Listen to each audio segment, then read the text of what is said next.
News first channel ಹಾಗೂ ಡಿಜಿಟಲ್ನಲ್ಲಿ ಜಾಹೀರಾತು ನೀಡಲು ಈ ನಂಬರ್ಗೆ ಸಂಪರ್ಕಿಸಿ. ನಮಸ್ಕಾರ, ನೀವು ನೋಡ್ತಾ ಇದ್ದೀರಾ ನ್ಯೂಸ್ ಫಸ್ಟ್. ನಾನು ವಿದ್ಯೇಶ್ವರಿ. ಮೊದಲಿಗೆ ಈ ಕ್ಷಣದ ಹೆಡ್ಲೈನ್ಸ್. ಯೂಟ್ಯೂಬರ್ ಸಮೀರ್ಗೆ ವಿಚಾರಣೆಗೆ ಬರುವಂತೆ 3ನೇ ಬಾರಿಗೆ ನೋಟಿಸ್. ಇವತ್ತು ಮತ್ತೆ ವಿಚಾರಣೆಗೆ ಹಾಜರಾಗಲಿರೋ ಎಐ ಮಾಸ್ಟರ್. ಆದಾಯದ ಮೂಲ, ಬ್ಯಾಂಕ್ ಡೀಟೇಲ್ಸ್ ಮೇಲೆ ಕಣ್ಣಿಟ್ಟು ಇಂಟರಾಗೇಷನ್. ಬುರುಡೆ ಸಂಕಷ್ಟದಲ್ಲಿ ಸಿಲುಕಿರುವ ಚಿನ್ನಯ್ಯ ಮತ್ತೊಂದು ಪ್ರಕರಣದಲ್ಲಿ ಲಾಕ್. ಸೌಜನ್ಯ ಮೃತದೇಹ ಕೊಂಡೊಯ್ದಿದ್ದನ್ನ ನೋಡಿದ್ದಾಗಿ ಸಂದರ್ಶನವೊಂದರಲ್ಲಿ ಹೇಳಿಕೆ. ಈ ಬಗ್ಗೆ ತನಿಖೆ ನಡೆಸುವಂತೆ ಸೌಜನ್ಯ ತಾಯಿ ಕುಸುಮಾವತಿ ದೂರು.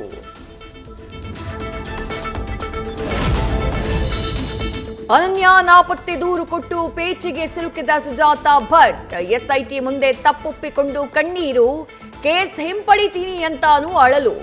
ಅರೆಸ್ಟ್ ಆಗ್ತಾರ ಇಲ್ವಾ ಅನ್ನೋದು ಇವತ್ತು ನಿರ್ಧಾರ.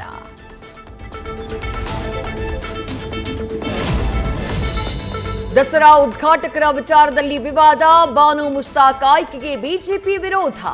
ಧರ್ಮ ಸಂಕಟದಲ್ಲಿ ಸಿಲುಕಿದ ರಾಜ್ಯ ಸರ್ಕಾರ ಮುಂದೇನು ಮಾಡಬೇಕು ಅಂತ ಆಲೋಚನೆ.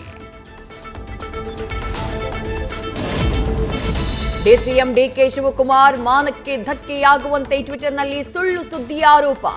ಜೆಡಿಎಸ್ ಸಾಮಾಜಿಕ ಜಾಲತಾಣ ನಿರ್ವಹಣಾ ಸಿಬ್ಬಂದಿಯ ವಿರುದ್ಧ ದೂರು. ಎಐಸಿಸಿ ಅಧಿಕೃತ ಲೆಟರ್ ಹೆಡ್ ನಕಲು ಮಾಡಿದ್ರಿಂದಲೂ ಸಂಕಷ್ಟ. ನ್ಯೂಸ್ ಫಸ್ಟ್ ನಿರ್ಭೀತಿಯಿಂದ ನಿಮ್ಮ ಪರವಾಗಿ.